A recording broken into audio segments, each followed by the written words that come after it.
પહેલાં તો Sardardham vision mission અને ગોલ એટલે કે સરદારધામના જે 5 લક્ષ બિંદુઓ નક્કી કરેલા છે એ લક્ષ બિંદુઓ અને ત્યારબાદ આદરણીય પ્રધાનમંત્રી શ્રી આ કાર્યક્રમે જે પધારવાના છે એ કાર્યક્રમની વિશેષતા શું છે? મિત્રો, મને જણાવતા આનંદ થાય છે કે 2016ની અંદર સરદારધામ દ્વારા કેન્સવિલે અમદાવાદની બાજુમાં 3 દિવસની એક ચિંતન શિબિરનું આયોજન કરવામાં આવ્યું હતું. એ ચિંતન શિબિરની અંદર પાટીદાર સમાજના તમામ ક્ષેત્રના અગ્રણીઓ ઉપસ્થિત થઈને આગામી 10 વર્ષની અંદર સરદારધામ પાટીદાર સમાજ માટે, પાટીદાર સમાજના યુવાનો માટે શું શું કાર્યવાહી કરી શકે, તો શું કરવું જોઈએ એનો આખો એક રોડમેપ તૈયાર કરવામાં આવ્યો. અને સરદારધામ દ્વારા જેમ મલ્ટીનેશનલ કંપનીમાં જે કોર્પોરેટ કંપનીની અંદર જે પ્રકારે સંચાલન થતું હોય છે, જે પ્રકારે વહીવટ થતું હોય છે, એ પ્રકારે એક 10 વર્ષના વિઝન મિશન અને ગોલ સાથે કોઈ રોડમેપ તૈયાર કરવામાં આવ્યો હતો. અને એની અંદર 5 લક્ષ બિંદુ નક્કી કરવામાં આવ્યા હતા. સૌથી પહેલું લક્ષ બિંદુ પાટીદાર સમાજના જરૂરિયાતમંદ અને તેજસ્વી દીકરા દીકરીઓને પ્લેટફોર્મ પૂરું પાડવા માટે તમામ પ્રકારની સુવિધાઓ સાથેનું અદ્યતન 10,000 દીકરા દીકરીઓ રહી શકે તેવું પરવડે તેવું છાત્રાલય કમ ઇન્સ્ટિટ્યૂટનું નિર્માણ કરવું. મિત્રો, હું જરૂરિયાતમંદ અને તેજસ્વી એટલા માટે કહું છું કે પાટીદાર સમાજની અંદર હાલ પણ એવા કેટલાય પરિવારો છે, એવા કેટલાય તેજસ્વી વિદ્યાર્થીઓ છે કે જે લોકોને એક ઇન્ટરનલ ફાયર છે, એક આગ છે, એમને કંઈક કરવું છે, જીવનમાં કંઈક આગળ વધવું છે, શ્રેષ્ઠ કામગીરીને પોતાની કાબિલિયત પુરવાર કરવી છે, પરંતુ એમને નાણાકીય અભાવના કારણે અથવા તો પ્લેટફોર્મ નહીં હોવાના કારણે અથવા તો સમજ નહીં અથવા તો સૂઝ નહીં હોવાના કારણે, દિશા નહીં હોવાના કારણે એ ક્યાંક ને ક્યાંક એમનો વિકાસ અટકી જતો હોય છે, એમને કારકિર્દી રોડાઈ જતી હોય છે, એમને જીવનમાં અંધકાર આવી જતો હોય છે. તો પાટીદાર સમાજના આ સરદારધામ દ્વારા આવા દીકરા દીકરીઓને પ્લેટફોર્મ પૂરું પાડવા માટેનું આખું સમગ્ર આયોજન કરેલું છે. તે અંતર્ગત મને જણાવતા આનંદ થાય છે કે અમદાવાદની અંદર ફેઝ 1ની અંદર કે જેનું લોકાર્પણ આસનીય પ્રધાનમંત્રી શ્રી નરેન્દ્રભાઈ મોદી સાહેબ દ્વારા વર્ચ્યુઅલ કરવામાં આવ્યું હતું. ત્યાં હાલ અત્યારે 2000 દીકરાઓ ત્યાં રહે છે. ત્યાં આગળ પણ 2000 દીકરાઓ માટેની તમામ સુવિધાઓ અમારા જે ભવનો બધા જે બની રહ્યા છે એ ભવનની અંદર અમારી એક જેને કહેવાય કે કેટલીક સુવિધાઓ અમે ફિક્સ કરેલી છે.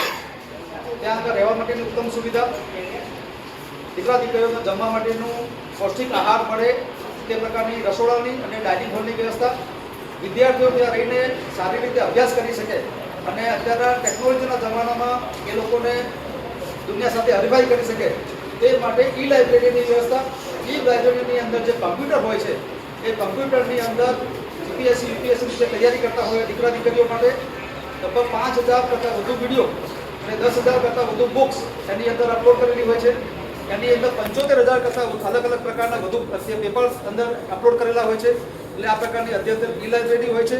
ત્યાં ફિઝિકલ લાઇબ્રેરીનું પણ પ્રોવિઝન હોય છે. એ સિવાય ત્યાં આગળ ઇન્ટરવ્યૂ રૂમ પણ હોય છે. વોક ઇન્ટરવ્યૂ માટેના રૂમનું પ્રોવિઝન હોય છે. ગ્રુપ ડિસ્કશન માટેના રૂમ હોય છે. વિદ્યાર્થીઓ ત્યાં આગળ પોતાનું સ્વસ્થ શરીર રાખી શકે અને યોગા કરી શકે એના માટે જિમ્નેશિયમ અને યોગા હોલનું પણ પ્રોવિઝન છે.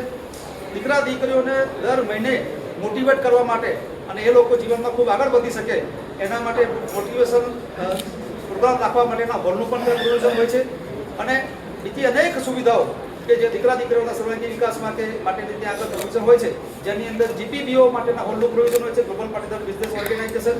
અને આ રીતે પાટીદાર સમાજના દીકરા દીકરીઓને જેને નોકરી કરવી હોય ખાનગીમાં, જેને સરકારી નોકરી કરવી હોય, જેને બિઝનેસ કરવો હોય, જેને સ્ટાર્ટઅપમાં આગળ વધવું હોય, તમામ જરૂરિયાતો એક જ ભવનમાં ઉપલબ્ધ થાય એ પ્રકારના ભવનોનું નિર્માણ થઈ રહ્યું છે. અમદાવાદ ખાતે મેં કીધું એ પ્રમાણે 2000 દીકરા માટેનું ફેઝ 1નું ભવન, એની પાછળ અડીને જેનું ભૂમિપૂજન આદરણીય પ્રધાનમંત્રીશ્રીએ કર્યું હતું. ફેઝ 2 દીકરીઓ માટેનું કન્યા છાત્રાલય કમ ઇન્સ્ટિટ્યૂટ, જેમાં 3000 દીકરીઓ અત્યારે ત્યાં રહે છે, જેનું લોકાર્પણ વર્ચ્યુઅલી આદરણીય કેન્દ્રના ગૃહ અને સહકારિતા મંત્રી આદરણીય અમિતજી શાહ સાહેબે કર્યું હતું. તેમ કહીને 5,000 દીકરા દીકરીઓ ત્યાં અમદાવાદની અંદર અત્યારે હાથ પોતાની કારકિર્દી બનાવી રહ્યા છે અને આગળ વધી રહ્યા છે. સરદારધામ દ્વારા નક્કી કરવામાં આવ્યું કે તમામ ઝોનની અંદર ગુજરાતના એક ભવન ઊભું કરવામાં આવે, જેથી કરીને બધા ઘનશ્યામભાઈ કોરડ છે એ અમારા ટ્રસ્ટી છે, એ પણ ભૂમિદાતા છે અને એમણે પણ આ ભવનના નિર્માણમાં પોતાનું ખૂબ સરસ યોગદાન આપેલું છે. રમેશભાઈ નિર્માણી છે અમારા માનનીય મંત્રીશ્રી છે. અમારા મધ્ય ગુજરાતમાં મારી જમણી બાજુએ આદરણીય ગૌતમભાઈ ગડકરિયા સાહેબ છે, તેઓ પૂર્વ રાજ્યના ગૃહમંત્રી છે.